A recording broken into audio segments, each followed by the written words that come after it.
কাল সন্ধ্যা ৬টায় মাঠে নামতে যাচ্ছে টাইগাররা। বাংলাদেশ বনাম নেদারল্যান্ড সিরিজের প্রথম টি-20 match, venue Sylhet international cricket stadium. সিরিজের গুরুত্ব, এটি ৩ ম্যাচের টি-20 সিরিজের প্রথম খেলা। বাংলাদেশের জন্য এটি আরেকটা দ্বিপাক্ষিক সিরিজ নয়, বরং এশিয়া কাপ ও সামনে বড় টুর্নামেন্টের প্রস্তুতির মঞ্চ। অন্যদিকে নেদারল্যান্ডস দলও হালকা প্রতিপক্ষ নয়, গত কয়েক বছর ধরে তারা বিশ্বকাপে বেশ কিছু চমক দেখিয়েছে। তাই কালকের ম্যাচটা হতে যাচ্ছে জাঁকজমট। কোন কোন খেলোয়াড়ের দিকে কালকে নজর থাকবে? বাংলাদেশ, লিটন কুমার দাস ক্যাপ্টেন, ব্যাট হাতে ফর্মে ফেরার লক্ষ্য। তাসকিন আহমেদ পেস আক্রমণের ভরসা। রিশাদ হোসেন তরুণ লেগ স্পিনার ব্যাটারদের বগাতে পারেন। তাওহিদ হৃদয় মিডল অর্ডারে ম্যাচ ফিনিশারের ভরসা। নেদারল্যান্ডস দলের স্কোয়াড এডওয়ার্ডস ক্যাপ্টেন, অভিজ্ঞ নির্ভরযোগ্য। ম্যাক্স ওবার্ড power hitter opener. Paul van Meekeren গতিময় পেসার।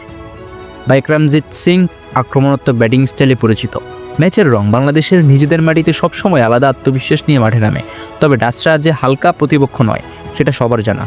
তাদের আক্রমণাত্মক ক্রিকেট টাইগারদের চাপে ফেলতে পারে। ফলে সিলেট স্টেডিয়ামে কালকে আমরা দেখতে যাচ্ছি এক দারুণ প্রতিদ্বন্দ্বিতা। ভক্তদের জন্য একটি প্রশ্ন, আপনাদের মতে কালকে কে হতে পারে ম্যাচের হিরো? লিটন দাস নাকি তাসকিন আহমেদ, নাকি নেদারল্যান্ডসের কেউ? কমেন্ট বক্সে লিখে জানান আপনার prediction. Tahsin Mujib, stamp stories.